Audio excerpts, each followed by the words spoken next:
Sizdən xahiş edirik ki, xəbərə keçmədən öncə videonu bəyənin və rəy bölməsində fikirlərinizi bildirin. Dünyada və ölkədə baş vermiş ən son xəbərləri bizdən izləyin. Bunun üçün kanala abunə olmağı və bildiriş simvolunu açmağı unutmayın. İndidən təşəkkürlər. Salam hörmətli izləyicilər. Sizə günün ən diqqət çəkən xəbərlərini təqdim edirik. Orduda leytenant kimi xidmətə başlayacaq şəxslərin kimlər olduğu açıqlanıb. Aliment ödəməyənlərə isə vacib xəbər var, vəkil mühüm faktı üzə çıxarıb. Digər tərəfdən, Azərbaycanın ən qocaman generallarından biri 90 yaşını qeyd edir. Ətraflı məlumat üçün bizi izləməyi unutmayın.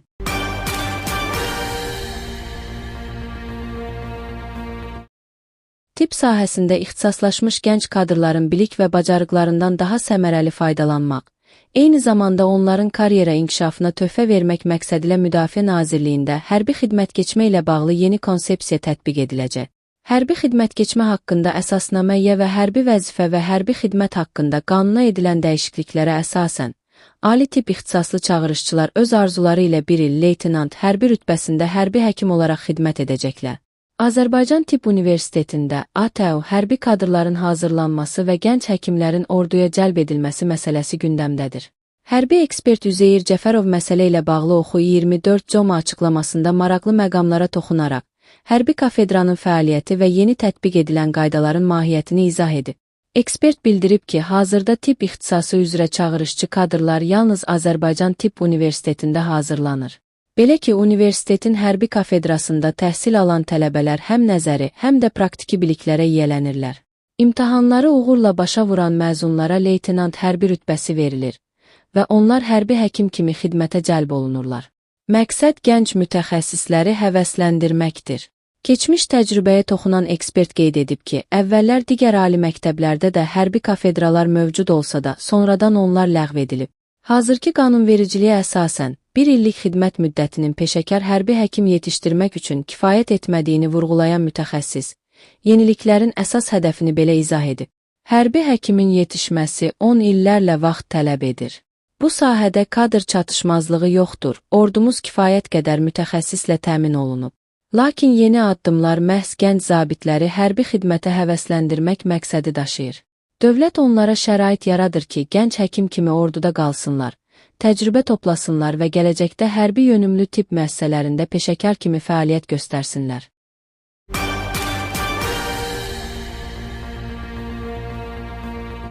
Cəmiyyətdə aliment öhdəliyini yerinə yetirməyən valideynlərin övladları ilə görüş hüququnun məhdudlaşdırılması ilə bağlı geniş yayılmış yanlış fikirlər mövcuddur. Bir çoxları elə hesab edir ki, əgər valideyn alimenti vaxtında ödəmirsə, onun uşağı görmək hüququ əlindən alınmalıdır. Oxu 24 Com xəbər verir ki, vəkil Elvin Səfərov bu məsələyə aydınlıq gətirərək, qanunvericiliyin bu məsələdə mövqeyini izah edib. Vəkil bildirib ki, alimentin ödənilməməsi valideynin uşaqla ünsiyyət hüququnun məhdudlaşdırılması üçün qanuni əsas deyil. Qanunvericilik bu iki məsələni bir-birindən ayırır. Aliment, valideynin övladının maddi təminatını qarşılamaq öhdəliyidir. Görüş hüququ, valideynin övladı ilə ünsiyyətdə olmaq, onun tərbiyəsində iştirak etmək hüququdur. Qanun nə deyir? Elvin Səfərov vurğulayır ki, aliment borcu olan valideynin uşaqla görüşünə qadağa qoyulması Azərbaycan Respublikasının qanunvericiliyinə ziddir. Valideyn alimenti ödəmədikdə buna görə müvafiq hüquqi məsuliyyət daşısa da, məcburi icra tədbirləri, cərimə, hətta həbs, bu, onun valideynlik hüququnun, ünsiyyət hissəsinin birbaşa itirilməsi demək deyil. Alimentin ödənilməməsi valideynin uşaqla görüş hüququnu məhdudlaşdırmaq üçün əsas deyil. Bunu mən yox, qanun deyir, deyə vəkil qeyd edib.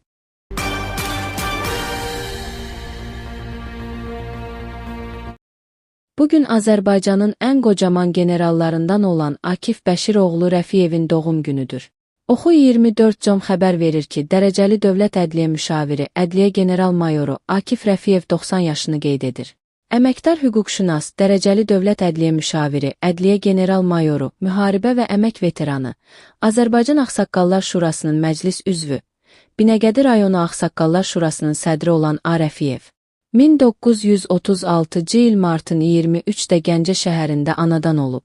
1960-cı ildə Azərbaycan Dövlət Universitetinin, indiki Bakı Dövlət Universitetinin hüquq fakültəsini bitirib 1960-1961-ci illərdə Azərbaycan Elmi Tədqiqat Məhkəmə Ekspertizası İnstitutunda ekspert kriminalist, 1961-64-cü illərdə Şəmkir rayon prokurorunun köməkçisi, 1964-1966-cı illərdə Azərbaycan ERə prokurorluğunda şöbə prokuroru, 1966-1970-ci illərdə İsmayıllı rayon prokuroru, 1970-1976-cı illərdə Mingəçevir şəhər prokuroru, 1976-1979-cu illərdə Zaqatala rayon prokuroru, 1979-1981-ci illərdə Sumqayıt şəhər prokuroru işləyib. 1982-ci ilin yanvarından 1989-cu ilin avqust ayına kimi Azərbaycan ERə Daxili İşlər Nazirliyinin İstintaq İdarəsinin rəisi, 1989-1991-ci illərdə Azərbaycan Respublikası Daxili İşlər Nazirinin müavini, 1991-2002-ci illərdə isə Azərbaycan Respublikası Ədliyyə Nazirinin müavini vəzifələrində çalışıb. Hüquq mühafizə sahəsində 42 il fasiləsiz işləmişdir. 1989-cu ildə Respublikada, xüsusilə Qarabağda cinayətkarlığa qarşı mübarizədə, eləcə də sabitliyin təmin olunması xidmətlərinə görə əməkdar hüquqşünas fəxri adı verilmişdir.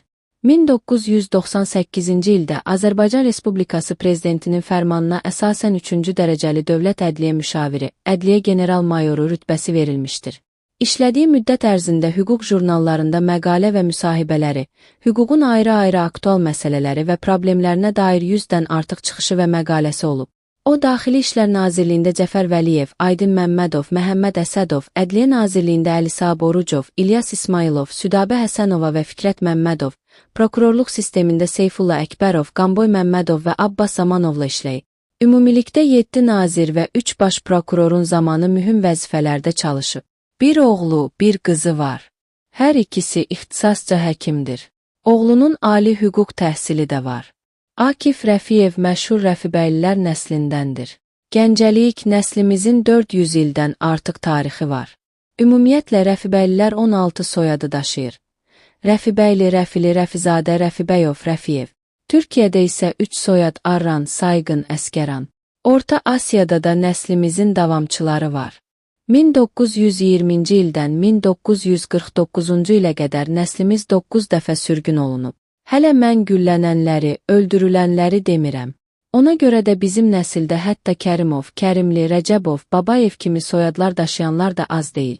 Atamın Cəmil adlı əmisi oğlu var idi, çox cəngavər insan idi. 1926-cı ildən 1956-cı ilədək sürgündə olmuşdu. O, 500 süvarinin rəhbəri imiş Gəncə quberniyası general qubernatorunun əmri ilə Qarabağa göndərilib. Ağdamla Əskəran arasında 3 bolşeviki azad eləyib. Gəncədən göstəriş alıb geri dönərkən Yevlax stansiyasına Cümhuriyyət hökumətinin devrildiyini bilib. Onu yaxalayıb yeni hökumət nümayəndəsinin yanına aparıblar. Zirzəmidə üz-üzə gələrkən bolşevik komandir Cəmil bəyi tanıyıb. Deyib ki, Əskəranda erməni deyillərsə, əl qollarını açıb buraxın deyən sən idin. Cəmil bəy soruşub ki, bəs sən kimsən? Deyib ki, mən Mircəfər Bağırovam. Gəl biz tərəfə keç.